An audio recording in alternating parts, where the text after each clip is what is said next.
ఏడికెళ్ళావు? ఎంతసేపటి నుంచి ఎతకుతున్నాను తెలుసా? నువ్వు ఎక్కడా కనిపించలేదు. ప్రతి పొదల్లో చూశాను నిన్ను. పిల్లోడిని తీసుకుని ఎక్కడికి వెళ్ళావు? చూడు, భయంకరంగా మంచు కురుస్తుంది. అది ఎంత టెన్షన్ పడ్డాను తెలుసా? ఈ మంచుకి నక్కలు, పులులు, సింహాలు బయటికి రాకుండా గృహల్లోనే ఉండాలి.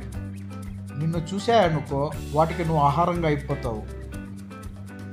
భద్రం, ఈసారి వెళ్ళేటప్పుడు నాకు చెప్పి వెళ్ళు.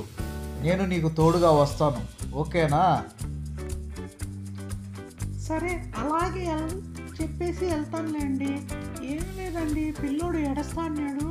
వాడిని కాస్త అల్లు ఇలా అని చెప్పి షికారుకి తీసుకెళ్ళాను.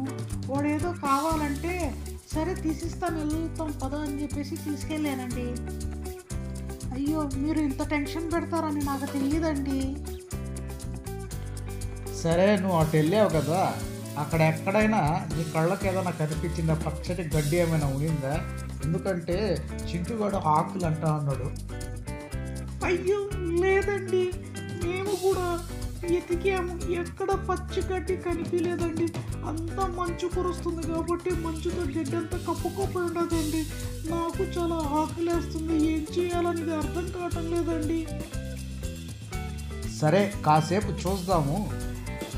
ఎండొస్తే మంచంతా నీళ్ళులాగా అయిపోతాయి. ఆ తర్వాత మనకి గడ్డి కనిపిస్తుంది, పచ్చటి గడ్డిని తింటాము. లేదంటే ఇక్కడ పక్కన పచ్చటి అడవి ఉండదంట. ఆ అడవికి ఇక్కడి నుంచి వలస వెళ్ళిపోతాము. అక్కడికి వెళ్తే ఎంత చక్కగా పచ్చ గడ్డి, కూరగాయలు, ఫ్రూట్స్ ఇవన్నీ ఉంటాయి. ఎంత చక్కగా మన నలుగురం తిని హ్యాపీగా అక్కడే బతికేయచ్చు. సరే అండి, అలాగే చేస్తామండి. కాసేపు చూస్తాము. ఒకవేళ ఎండ రాకుండా ఉంటే మనము పక్క అడవికి వెళ్ళిపోతామండి. పిల్లలు 2 రోజుల నుంచి పస్తుగా ఉన్నారు, ఏమీ తినలేదు. నాకు చాలా బాధేస్తుందండి. మీరు చెప్పినట్టు చూసిన తర్వాత వెళ్ళిపోతామండి.